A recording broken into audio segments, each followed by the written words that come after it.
और dear students, आज हम देखेंगे एक प्रोग्राम हम लिखेंगे जो दो नंबर्स का एडिशन करता होगा। ठीक है, तो सबसे पहले स्टार्ट करने के लिए हम क्या लिखते हैं, एक कमेंट लिखेंगे जिसमें प्रोग्राम के बारे में हम लिखते हैं कि ये प्रोग्राम करता क्या है। तो हम लिखेंगे program for addition of two numbers. तो दो नंबर्स का एडिशन चाहिए, ये प्रोग्राम करना चाहिए। तो सबसे पहले जो प्रोग्राम में पहली लाइन होती है वो है, हम वो फाइल्स इंक्लूड करते हैं जिनके हमें ऑब्जेक्ट्स यूज करने हो, यानी हेडर फाइल्स। IOStream एक हेडर फाइल है जो हमारे हर प्रोग्राम में होती है C++ की। दूसरी है हैश इंक्लूड कॉनियो। कॉनियो उस हेडर फाइल का नाम है .h। तो ये जो हेडर फाइल्स है, हम इसके ऑब्जेक्ट्स और इनके फंक्शंस को हम अपने प्रोग्राम में यूज कर सकते हैं विदाउट राइटिंग दियर कोड। हम डायरेक्टली उनको यूज कर सकते हैं। हेडर फाइल्स का यही काम है कि जो भी ऑब्जेक्ट्स इनमें डिफाइन किए गए हैं या इनके पास जो भी फंक्शंस है, तो उनको हम यूज करते हैं अपने प्रोग्राम में। सिर्फ हमें क्या करना होता है, उस हेडर फाइल को हमें इंक्लूड करना होता है। ठीक है, तो हर एक प्रोग्राम पास एक मेन फंक्शन होती है जिसका होना बहुत ही जरूरी है। इसके बगैर तो प्रोग्राम रन ही नहीं होगा। तो मेन फंक्शन स्टार्ट होती है एक ओपनिंग ब्रेस से, और जब ये ब्रेस खत्म होती है तो हम बोलते हैं कि मेन फंक्शन एंड हो गई। ठीक है, तो हम इसके बाद और भी फंक्शंस पे हम जब पहुंचेंगे तो हम यूजर डिफाइंड फंक्शंस भी देखेंगे कि कैसे यूजर अपनी फंक्शंस बनाता है। फिलहाल हमें याद रखना है कि जो मेन फंक्शन है ये प्रोग्राम की अपनी फंक्शन है। ठीक है, तो अगर आपको क्वेश्चन पूछा जाएगा कि आपको दो नंबर्स का एडिशन चाहिए, तो दो नंबर्स का एडिशन करने के लिए आपके पास क्या होना चाहिए, दो नंबर्स, ताकि हम उनको एडिशन कर सकें।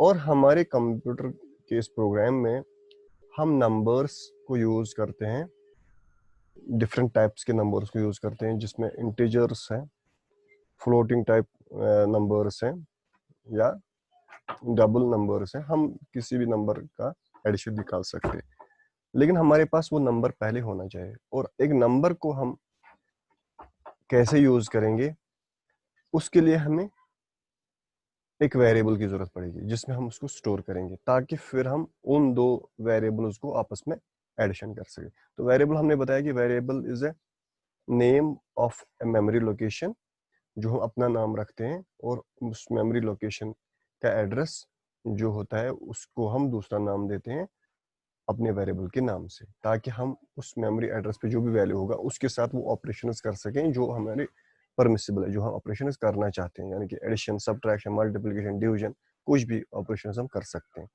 तो सबसे पहले मैं यहाँ पे क्या करूंगा, मुझे दो वेरिएबल्स होने चाहिए, ए और बी। इनका मैं क्या करूंगा, इनकी मैं वैल्यूज दूंगा, फिर इन दोनों का सम निकालूंगा, और फिर मैं सम क्या करूंगा, मैं एक तीसरे वेरिएबल में स्टोर करूंगा, उसका नाम मैं यहाँ पे रखूंगा सम। तो ये लाइन क्या करेगी, ये डिक्लेयर करती है, declares three variables of integer type. किस टाइप के हैं वो, इंटीजर टाइप।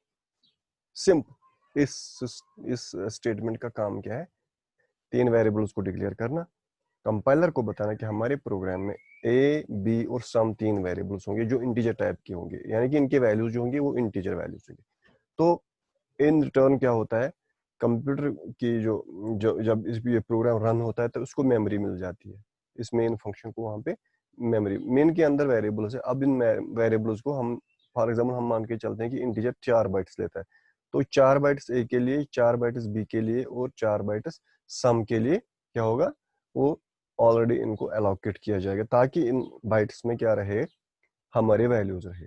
फिर हमें क्या करना है, हमारे पास वैल्यूज होनी चाहिए। तो मैं दूसरे स्टेटमेंट में असाइन करूंगा वैल्यूज। ए को मैं फिलहाल 10 दूंगा, ठीक है, और दूसरे स्टेप में बी को मैं क्या दूंगा, 20। अब मेरे पास दो वैल्यूज आ गई, ये मैंने डायरेक्टली दे दिए। इनको, इस स्टेटमेंट को हम क्या बोलते हैं, जब हम वैल्यूज देते हैं इसको हम बोलते हैं असाइनमेंट।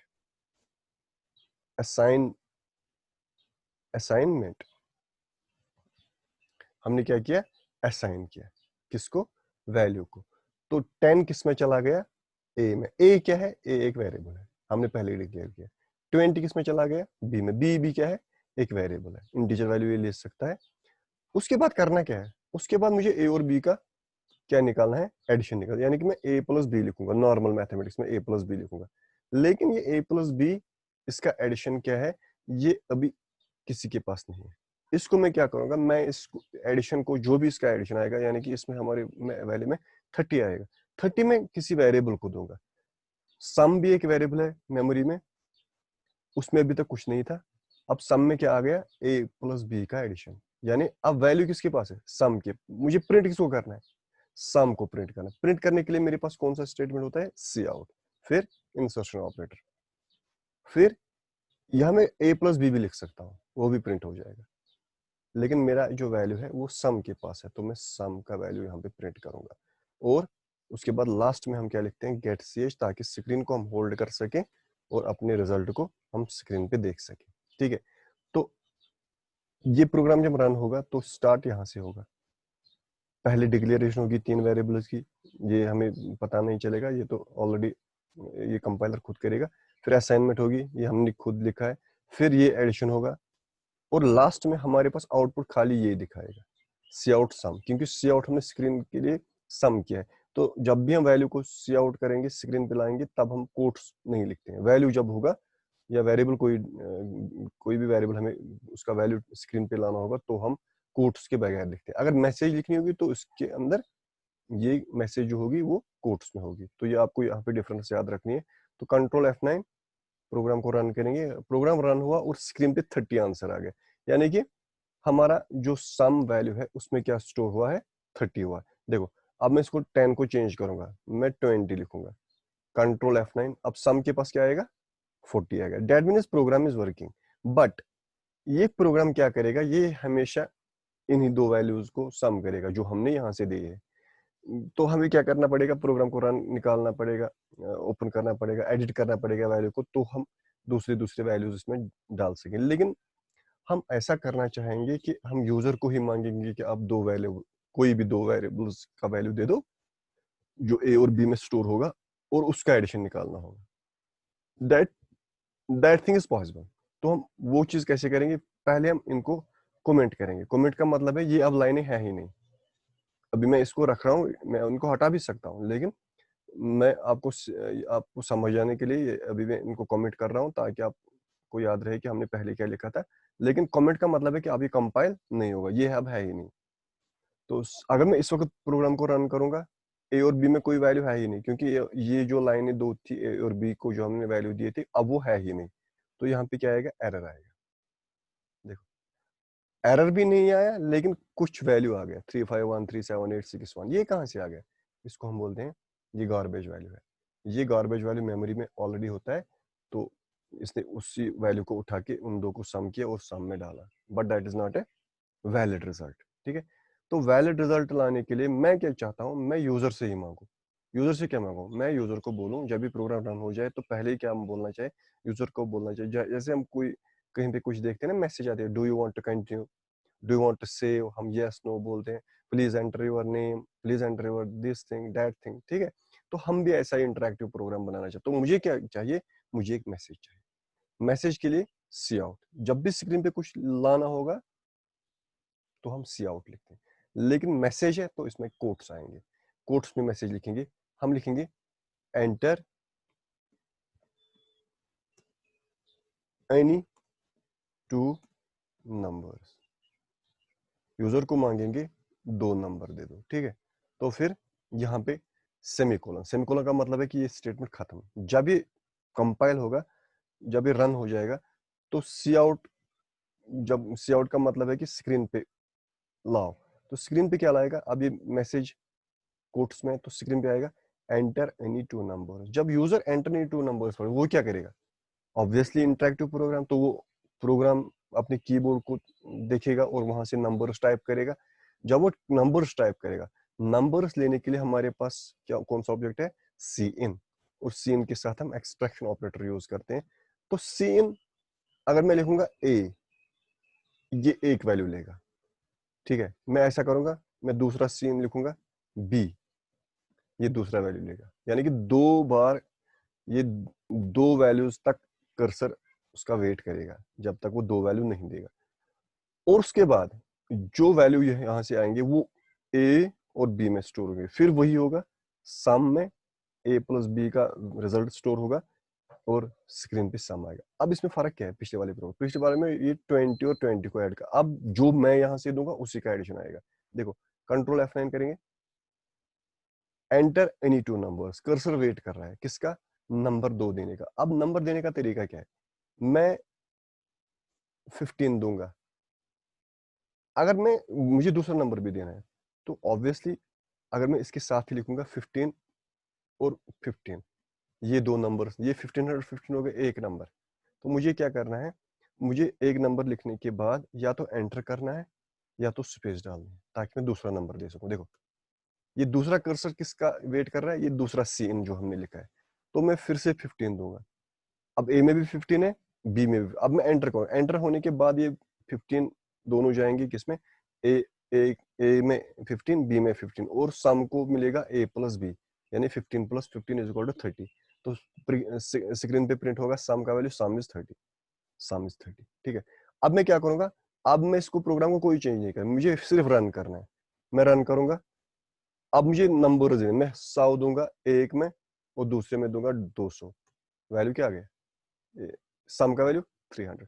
अब ये प्रोग्राम जो है ये एक यूनिवर्सल प्रोग्राम बन गया। ये किसी भी कोई भी दो नंबर आप दे दो, इनका ये एडिशन निकालेगा। देखो कंट्रोल F9, मैं दूंगा -50 एक में, दूसरे में दूंगा 20, -50 और 20 का जो एडिशन आएगा डेट इज 50 - 20 इज 30, लेकिन 50 माइनस है तो इसमें साइन क्या आएगी, माइनस, आंसर आएगा -30, -30। So you can perform addition of any two numbers. So this is a universal program for writing addition of two numbers. अब इसमें चेंज है, देखो यहाँ पे आप देखो ये जो सी इन ए और सी इन बी है, क्या ऐसा कर सकते हैं कि हम एक ही लाइन में लिख सकते हैं, यस।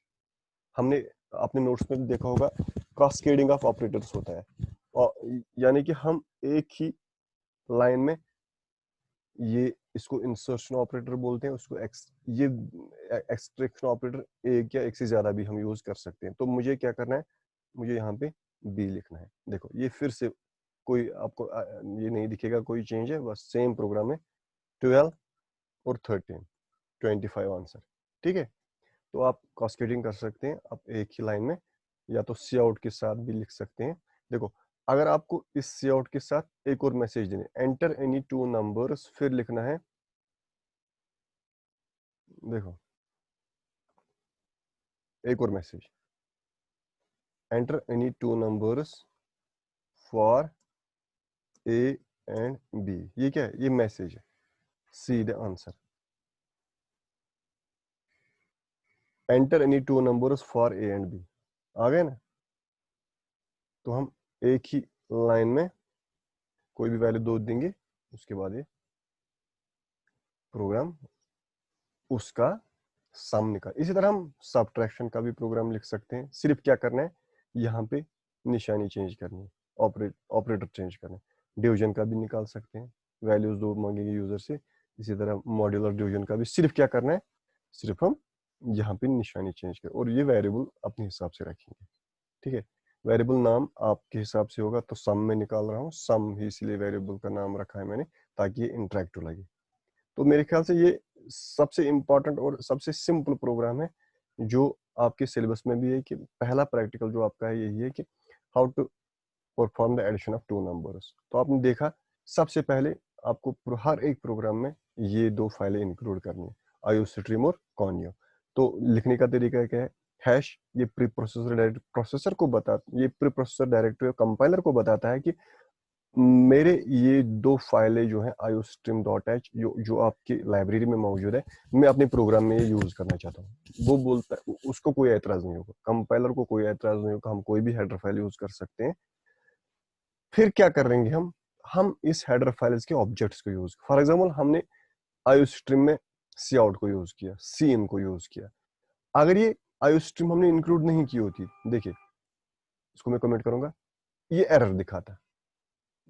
एरर भी देखना चाहिए ना किस टाइप का एरर है, एरर है undefined symbol cout, undefined symbol cin, यानी कि ये बोलता है, ये प्रोग्राम बोलता है कि मैं सी आउट और सी इन को जानता ही नहीं हूँ। क्यों नहीं जानता? क्योंकि इस सी आउट और सी इन की जो डेफिनेशन है, जो कोड है, वो किस फाइल में लिखा हुआ है, वो आईओ स्ट्रीम में लिखा है। इसलिए मुझे इसको इंक्लूड करना है अपने प्रोग्राम में। ठीक है, ये एक टूल बॉक्स की तरह है। मैंने टूल बॉक्स को अपने टेबल पर रखा, फिर उस टूल बॉक्स का अगर वो बैग में उसको जिप खोली और अंदर मैंने उसके सामान को यूज किया। वो कब पॉसिबल है? जब वो टूल बॉक्स मेरे टेबल पे पहले होगा। ठीक है, so this is the program for addition. Hope you will have got the concept. अगर आपको कोई दिक्कत आई होगी तो मुझे बताना, और अगर कोई ट्राई भी करना चाहे घर में इन प्रोग्राम्स की, अगर उसके पास लैपटॉप है या डेस्कटॉप है, तो मैं उसको बताऊंगा कि आपको सॉफ्टवेयर कैसे डाउनलोड करना है और कैसे चलाना है। ठीक है, thank you, have a nice day.